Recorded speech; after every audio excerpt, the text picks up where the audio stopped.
नमस्कार, मैं हूं माधुरी। आप देख रहे हैं वागड़ वार्ता 91। वागड़ वार्ता 91 में आपका स्वागत है। प्रदेश और संभाग की ताजा तरीन खबरों से अपडेट रहने के लिए आज ही हमारे चैनल को सब्सक्राइब कर लें और बेल आइकन को जरूर दबाएं। चलिए खबरों का सिलसिला शुरू करने से पहले नजर डाल लेते हैं अब तक की टॉप हेडलाइंस पर।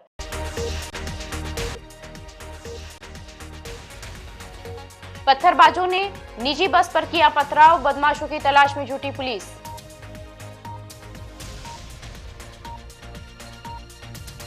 डीएमआईएस पोर्टल बंद होने से अटका बाढ़ पीड़ितों का मुआवजा, पटवारियों की लापरवाही की सजा भुगतने को मजबूर हुए 3 गांवों के किसान।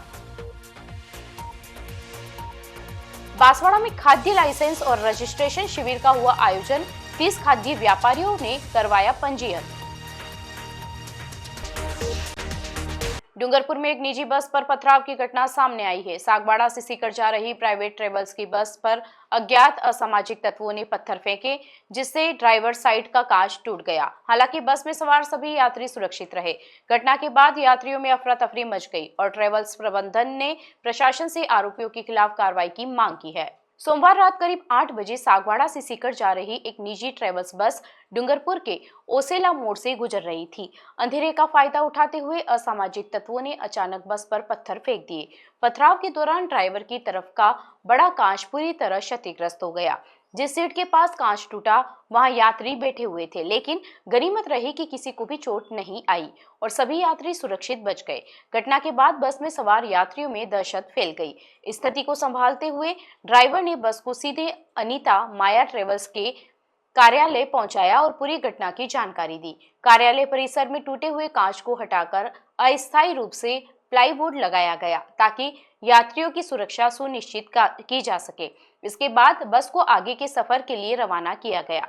ट्रेवल्स के मैनेजर और बस एसोसिएशन के अध्यक्ष वल्लभराम पाटीदार ने घटना की पुष्टि करते हुए बताया कि इस तरह की घटनाएं यात्रियों की सुरक्षा के लिए गंभीर खतरा है। उन्होंने प्रशासन से मांग की है कि पथराव करने वाले असामाजिक तत्वों की जल्द पहचान कर उनके खिलाफ सख्त कार्रवाई की जाए ताकि भविष्य में इस तरह की घटनाओं की पुनरावृत्ति न हो। घटना के बाद क्षेत्र में सुरक्षा व्यवस्था को लेकर भी सवाल खड़े हो रहे हैं और यात्रियों में चिंता का माहौल बना हुआ है।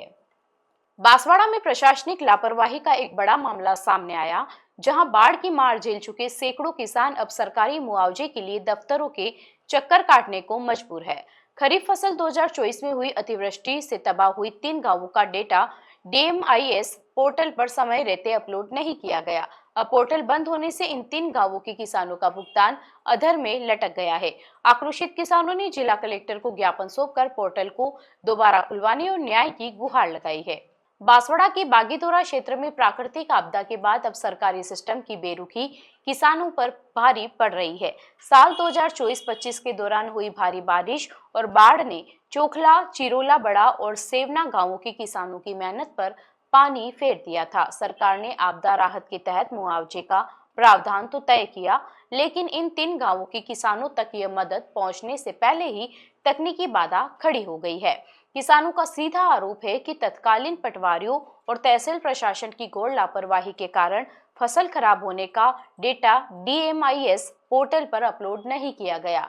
हैरानी की बात यह है कि बागीदोरा तहसील के कुल 77 गांवों में से 74 गांव का डेटा समय पर फीड हो गया और उन्हें सहायता मिल गई, लेकिन इन 3 गांवों को नजरअंदाज कर दिया गया। अब पोर्टल बंद हो चुका है, जिसके चलते पात्र किसानों का डेटा सिस्टम स्वीकार नहीं कर रहा है। अपनी इसी पीड़ा को लेकर बड़ी संख्या में ग्रामीण और किसान प्रतिनिधि जिला मुख्यालय पहुंचे और कलेक्टर को ज्ञापन सौंपा। किसानों का कहना है कि जब गलती विभाग के कर्मचारियों की है तो उसका खामियाजा गरीब किसान क्यों भुगते। ज्ञापन में मांग की गई कि जिला प्रशासन राज्य सरकार से डीएमआईएस पोर्टल को कुछ समय के लिए पुनः खुलवाए ताकि शेष रह गए गांवों का डेटा अपलोड हो सके और किसानों को उनका वाजिब हक मिल सके। पीड़ित किसानों ने चेतावनी दी कि यदि जल्द ही इस तकनीकी खामी को दूर कर मुआवजा वितरण की प्रक्रिया शुरू नहीं की गई तो वे आंदोलन का रास्ता अपनाने को मजबूर होंगे। फिलहाल जिला प्रशासन ने किसानों को आश्वासन दिया है कि इस तकनीकी समस्या का समाधान निकालने के लिए उच्च स्तर पर पत्र व्यवहार किया जाएगा। बांसवाड़ा में खाद्य सुरक्षा एवं औषधि नियंत्रण विभाग की ओर से खाद्य लाइसेंस और रजिस्ट्रेशन शिविर का आयोजन किया गया। शिविर में करीब 30 खाद्य व्यापारियों ने खाद्य सुरक्षा एवं मानक अधिनियम 2006 के तहत पंजीयन कराया। अधिकारियों ने खाद्य कारोबार शुरू करने से पहले लाइसेंस लेना अनिवार्य बताया और नियमों की जानकारी भी दी। कुशलगढ़ नगर पालिका क्षेत्र में खाद्य सुरक्षा एवं औषधि नियंत्रण विभाग द्वारा आयोजित खाद्य लाइसेंस और रजिस्ट्रेशन शिविर को लेकर शहरी और ग्रामीण क्षेत्रों के खाद्य व्यापारियों को काफी उत्साह देखने को मिला। शिविर में होटल, ढाबा, चाय पान केंद्र, फल सब्जी विक्रेता, डेयरी संचालक, मेडिकल स्टोर, कैटरिंग सेवा प्रदाता तथा स्कूल, कॉलेज, कैंटीन संचालकों सहित अन्य खाद्य कारोबारियों ने खाद्य सुरक्षा एवं मानक अधिनियम 2006 के तहत अपना लाइसेंस और रजिस्ट्रेशन करवाया। करीब 30 व्यापारियों ने मौके पर ही पंजीयन प्रक्रिया पूरी की। मुख्य चिकित्सा एवं स्वास्थ्य अधिकारी डॉक्टर खुशपाल सिंह राठौड़ ने बताया कि किसी भी प्रकार का खाद्य कारोबार शुरू करने से पहले सक्षम प्राधिकारी से लाइसेंस या रजिस्ट्रेशन प्राप्त करना अनिवार्य है। उन्होंने कहा कि इससे खाद्य गुणवत्ता, स्वच्छता और उपभोक्ता सुरक्षा सुनिश्चित होती है। वहीं खाद्य सुरक्षा अधिकारी उम्मेद मल टेलर ने स्पष्ट किया कि बिना लाइसेंस खाद्य व्यवस्था करने पर अधिनियम के तहत दंड का प्रावधान है, इसलिए सभी व्यापारियों को नियमों का पालन करना चाहिए। नगरपालिका कुशलगढ़ के चेयरमैन ने शिविर की सराहना करते हुए इसे व्यापारियों के लिए उपयोगी पहल बताया। इस दौरान फूड इंस्पेक्टर उम्मेद टेलर ने अधिक से अधिक खाद्य व्यापारियों से पंजीयन कराने की अपील की ताकि क्षेत्र में सुरक्षित और मानक अनुरूप खाद्य सामग्री की उपलब्धता सुनिश्चित की जा सके। डूंगरपुर में महात्मा गांधी नरेगा योजना का नाम बदलने और इसमें किए गए संशोधन के विरोध में कांग्रेस कमेटी ने दोवड़ा तहसील परिसर के बाहर धरना प्रदर्शन किया। इस दौरान कांग्रेस नेताओं ने केंद्र सरकार पर गरीब और पिछड़े वर्ग से रोजगार का अधिकार छीनने का आरोप लगाया। प्रदर्शन में बड़ी संख्या में मनरेगा श्रमिक और कांग्रेस कार्यकर्ता मौजूद रहे।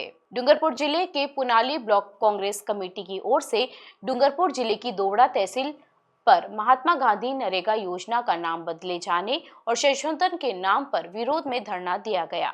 धरने में कांग्रेस जिला अध्यक्ष एवं डूंगरपुर विधायक गणेश गोगरा, ब्लॉक कांग्रेस कमेटी अध्यक्ष राकेश रोत सहित कई वरिष्ठ कांग्रेस नेता और बड़ी संख्या में मनरेगा श्रमिक शामिल हुए। धरने को संबोधित करते हुए कांग्रेस नेताओं ने केंद्र सरकार पर जमकर निशाना साधा। नेताओं का आरोप था कि केंद्र सरकार देश भर में गरीब और पिछड़े वर्ग से रोजगार का अधिकार छीनना चाहती है। उन्होंने कहा कि मनरेगा जैसी योजना लाखों लोगों को रोजगार की गारंटी देती है, लेकिन सरकार इसे कमजोर करने और धीरे धीरे बंद करने की दिशा में कदम उठा रही है। कांग्रेस नेताओं ने पूर्व प्रधानमंत्री मनमोहन सिंह के कार्यकाल का उल्लेख करते हुए कहा कि उस समय देशवासियों को 100 दिन के रोजगार की कानूनी गारंटी दी गई थी। इसके विपरीत वर्तमान सरकार नई योजनाएं और उद्योग विकसित करने के बजाय रोजगार देने वाली योजनाओं को समाप्त करने पर तुली हुई है। प्रदर्शनकारियों ने बताया कि मनरेगा योजना का नाम बदलकर अब VBG रामजी कर दिया गया है, जिसमें रोजगार की कोई गारंटी नहीं रही है। इसे लेकर देश भर में आक्रोश है। इसी के तहत कांग्रेस पार्टी मनरेगा बचाओ संग्राम जन आंदोलन चला रही है, जिसके अंतर्गत 31 जनवरी तक विभिन्न कार्यक्रमों के माध्यम से विरोध प्रदर्शन जारी रहेंगे। चलते चलते फिर नजर डालते हैं आज की टॉप हेडलाइंस पर।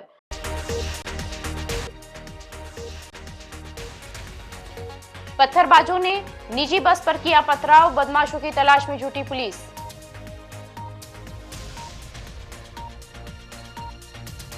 DMIS पोर्टल बंद होने से अटका बाढ़ पीड़ितों का मुआवजा, पटवारियों की लापरवाही की सजा भुगतने को मजबूर हुए 3 गांवों के किसान। बांसवाड़ा में खाद्य लाइसेंस और रजिस्ट्रेशन शिविर का हुआ आयोजन, 30 खाद्य व्यापारियों ने करवाया पंजीयन। अपने स्मार्टफोन पर प्रदेश भर की खबरों से अपडेट रहने के लिए आज ही हमारे चैनल को सब्सक्राइब कर लें और बेल आइकन को जरूर दबाएं। फिलहाल इस बुलेटिन में इतना ही। अब दीजिए इजाजत माधुरी को। आप बने रहिए वागड़ वार्ता 91 के साथ। नमस्कार।